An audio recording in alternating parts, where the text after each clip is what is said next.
Hi everybody, welcome back to my YouTube channel. Today I'm going to be talking about some of my beliefs and how I choose to practice my spirituality. I wrote it down in my notebook.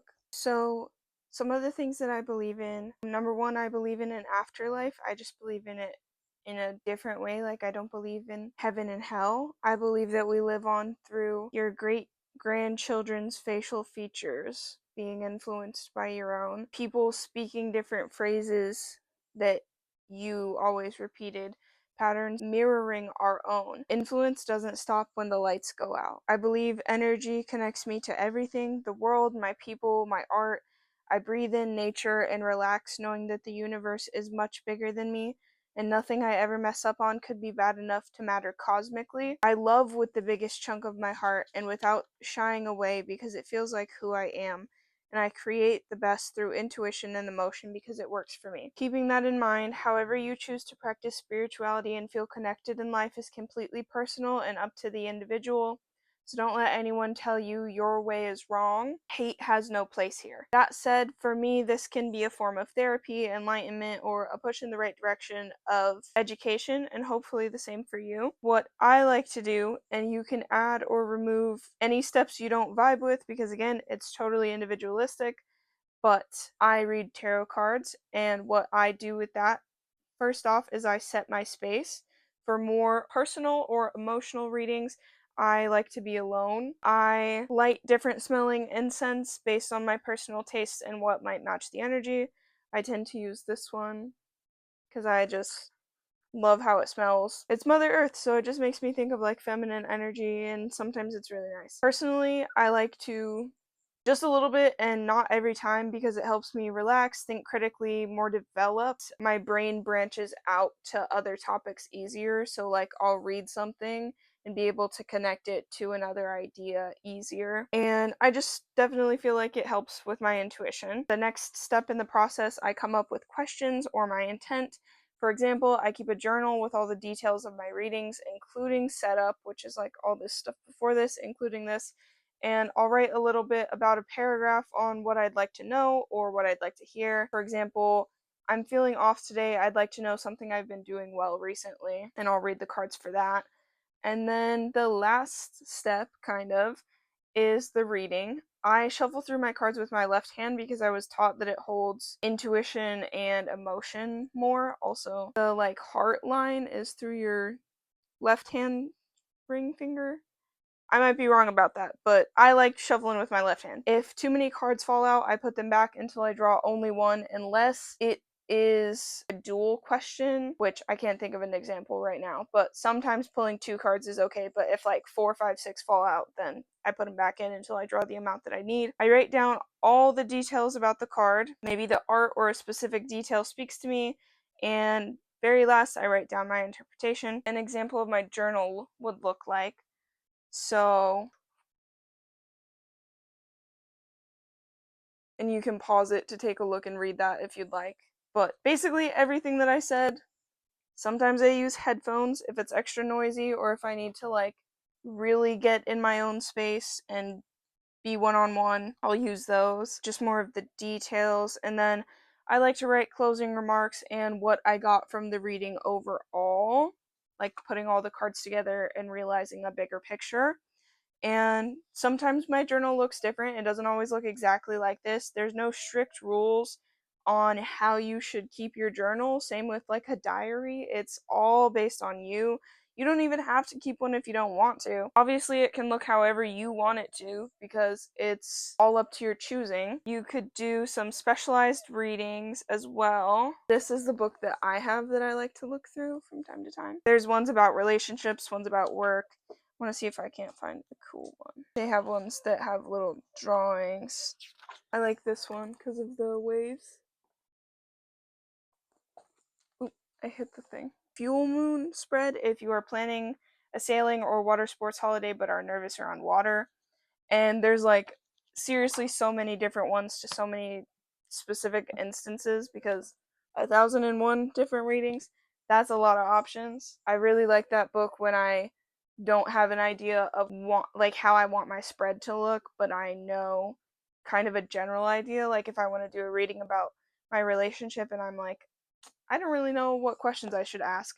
There's some really good questions and some really good stuff to point you in the right direction there. I also have this with some of my cards, like for example, this one. It does come with a book which has all the cards in their individual art, the art that this artist drew. But this doesn't have upright and reversed. It's just like generally what these cards are. And there's different meanings to what a reverse card can mean. It can mean that it's a more extreme version of the same card. It can mean no. It can mean the opposite. It can mean a lot of different things, and it's kind of all intuition based and what you take from it and what you get from it.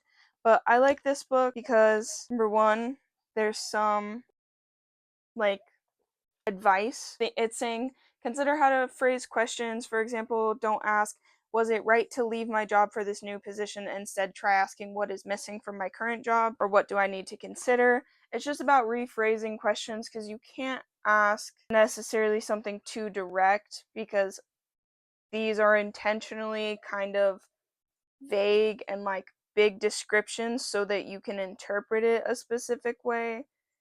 But if you ask something too specific, then the cards might not make sense. And then there's like some card spreads, daily check-in, guidance, evaluations. I like this book a lot. I think I found it at Five Below.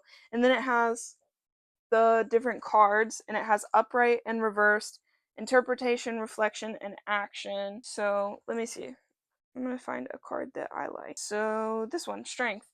Upright is confidence, patience, resilience, inner strength, compassion, diplomacy. Reverse is self-doubt, insecurity, inadequacy, vulnerability, or weakness, which, again, not always does the reverse inherently mean that. And specifically, what words stick out the most to you are the ones that you should build upon and, like, critically think, why are those words speaking out to you? Interpretation. In order to continue her journey, the fool must learn to tap into inner reserves of strength, the kind that allows one to master and channel their drives and instincts to succeed despite distress, danger, and struggle. It's not about dominance, but resilience, adaptability, I probably said that word wrong, and the confidence that whatever twists and turns life throws one's way, you can handle them calmly. How can you call on your inner strength to make the choices that are best for you? This is reflection. Even if your fears, colleagues, or family members are discouraging you, this card also signals the discipline and channeling of our more animalistic impulses into constructive action.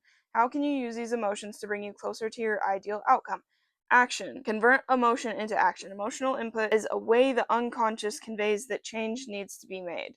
This can be internal, like altering how you approach a problem, or external, like leaving your job. If you take action in harmony with those emotions, calm will follow. Refine your strength. Challenge yourself to tap into your inner strength. Whether you feel a twinge of fear during your day, confront it. Tackle the issue head on instead of shying away from it. Consider this as practice for more important challenges ahead. And that's just one card. Obviously, you can also just look up definitions of cards when I didn't want to pull out a book from my bookshelf. The last thing that I tend to use, which not all of it is correlated directly to reading tarot. I just also find it interesting because there's so many different things about a bunch of different religions in this book, which is why I find it super, super interesting. Signs of the zodiac.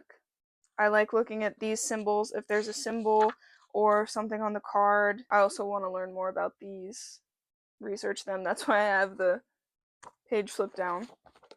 But signs, symbols, and omens is another book that I like to use to learn more just about spirituality and the way that I choose to understand and use my intuition. I think that's everything that I had written down to talk about.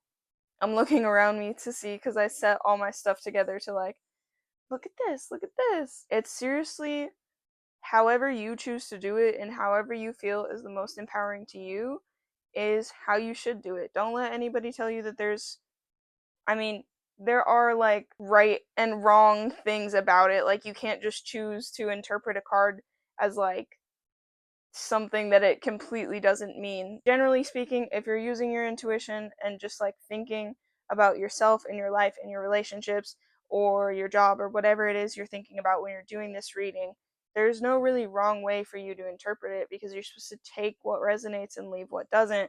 So like some of the words are not going to call out to you, and those aren't words that are necessarily important in that reading and in that question, because it doesn't necessarily draw out to you. Thank you so much for watching, and I hope you enjoyed this video. I'll see if I can't find the links for the books that I have, also the incense if you guys want it, because it smells amazing, and I'll put those in the description. But I'll see you guys next week. Bye!